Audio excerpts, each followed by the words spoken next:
Assalamualaikum warahmatullahi wabarakatuh. Salam Rahayu. Perkenalkan, nama saya Jupri. Terima kasih pada teman-teman yang sudah mau masuk atau hadir di channel Lawang Kisah. Di sini kita akan membahas cerita yang berbau horor, mistis. Semoga di channel ini kita bisa mengambil hikmah ataupun pelajaran untuk kita tentang sesuatu yang tidak terlihat. Di sini sudah ada narasumber yang akan menceritakan kisah nyatanya. Berikut kisahnya. Assalamualaikum warahmatullahi wabarakatuh. Terima kasih kepada channel Lawang Kisah atas waktunya, memberikan waktunya kepada saya untuk menceritakan beberapa hal yang menurut saya tidak masuk akal dan ya mistis. Kisah ini mungkin lebih flashback dari masa saya kecil dan mungkin terakhir ya beberapa tahun yang lalu. Sebelumnya, perkenalkan, nama saya Arga, founder dari Just Techno Media, Yogyakarta. Cerita pertama, saat saya masih berumur 3 atau 4 tahun, ya, kisah tersebut terjadi saat saya sedang dalam keadaan sakit. Waktu itu demam. Saya dan keluarga berada di rumah nenek. Dan setiap kali saya sakit atau demam, mungkin kebanyakan teman-teman pun mengalami kan, seperti melihat sesuatu atau halusinasi lah seperti itu. Nah, waktu itu mungkin taraf halusinasi atau apa yang saya lihat itu benar-benar bisa dibilang damn is so real gitu. Dan ya, apa yang saya lihat waktu itu, seingat saya saat itu sudah waktu ba'da maghrib, saya nangis dan saya ketakutan. Apa yang saya takutkan? Ada sebuah sosok yang biasanya kalau waktu saya sakit itu hanya sekilas, tapi benar-benar nyata dan terlihat real, dan itu pun sampai kedua orang tua dan nenek saya, karena memang di rumah nenek waktu itu bingung bagaimana menenangkan saya gitu. Bahkan sampai lampu ruangan pun diganti yang paling terang, karena waktu itu keadaan saya adalah melihat ke atas dan sambil nangis ketakutan. Apa yang saya lihat? Sosok hitam. Iya, sosok hitam dengan mata merah menyala, dengan gigi taring yang bisa dibilang ya cukup besar, dan itu hanya terlihat kepala saja. Rambut agak gondrong gimbal seperti itu melayang di atas, dan tatapannya itu, ya saya masih ingat sih tatapannya, ya dengan mata merah menyalanya melihat ke arah saya. Kisah kedua, kisah ini kita maksudnya satu keluarga kami, saya, adik, dan kedua orang tua sudah menempati rumah. Berbeda dengan yang di rumah nenek. Di kisah ini jujur tidak ada penampakan atau ya hal-hal yang terlihat enggak, cuman ada satu kejadian yang sampai sekarang saya tidak bisa mengartikan, atau iya bener-bener di luar akal nalar.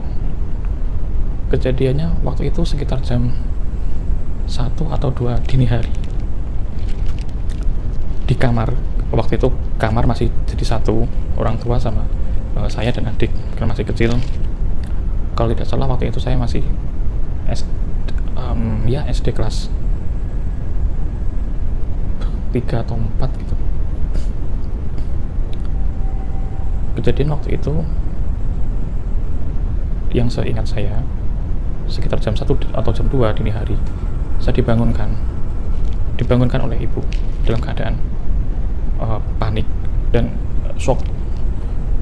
Ya, saya waktu itu yang masih kecil pun cuman bingung, yang ada cuman bingung, ada apa sih gitu kan.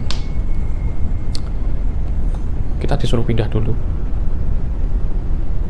dan apa yang terjadi di kamar tersebut, kita ada satu genteng yang dia menggunakan kaca.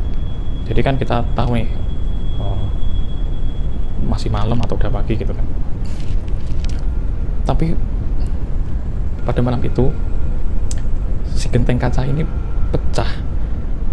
Lebih tepatnya bukan pecah, lebih tepatnya hancur, bener-bener sampai butiran-butiran halus. Tapi qadarullah waktu itu kita pakai kelambu tempat tidur, jadi beberapa pecahan kaca itu masih tertahan di kelambu ya, hanya beberapa yang jatuh. Menurut kedua orang tua, suaranya tadi waktu pecah tuh benar-benar seperti meledak, bukan dilempar orang asing pakai batu atau apa, karena sama sekali tidak ada benda asing atau apapun yang jatuh ke dalam. Jadi benar-benar seperti meledak ya, kacanya. Oke, mungkin kemarin saya sempat pikir, itu mungkin karena siang kepanasan terus malam dingin akhirnya membuat kaca ini pecah, atau ya mungkin saya berpikir positifnya seperti itu. Kisah ketiga, hal yang paling saya ingat waktu itu, saya masih duduk di bangku SMA ya. Pulang sekolah waktu itu, saya lupa detailnya, cuman waktu itu kayaknya pulang lebih awal. Jadi saat itu adik saya masih duduk di bangku SMP. Saya pulang sekolah, ya rumah dalam keadaan kosong. Oke, setelah beres-beres makan siang, biasanya sih setelah rutinitas saya pulang sekolah itu ya rebahan, dengerin radio dulu waktu itu. Kita masih suka radio waktu itu. Saat asik mendengarkan radio, saya mendengar pintu depan dibuka. Anggapan saya, yaitu adik saya pulang dari sekolah. Dan ya, beberapa saat kemudian terdengar langkah kakinya, langkah sepatunya, terus suara dia naruh tas, lepas sepatu. Ya saya anggap ya itu adik saya pulang. Dan waktu itu saya berpikir mau ngerjain, dalam artian mau pura-pura tidur kayak gitu ya. Saya coba pura-pura tidur 2 menit, 3 menit, sampai 5 menit, kok gak nyamperin. Ya kita biasanya di rumah berdua, ya cuma berinteraksi berdua, biasanya ya kita nyari lah di kamar kayak gitu kan biasa. Tapi ini 5 menit lebih gak nyamperin. Ya udah, saya inisiatif langsung keluar kamar, dan saya lihat waktu itu sepatunya belum ada, tasnya belum ada, pintu depan pun masih tertutup.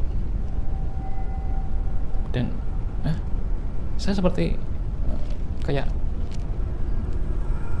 bingung, penasaran. Tadi suara apa ya tadi yang bagi saya itu benar-benar jelas.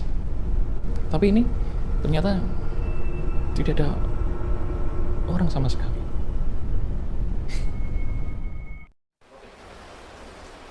Demikian kisah yang sudah disampaikan oleh Mas Arga ya.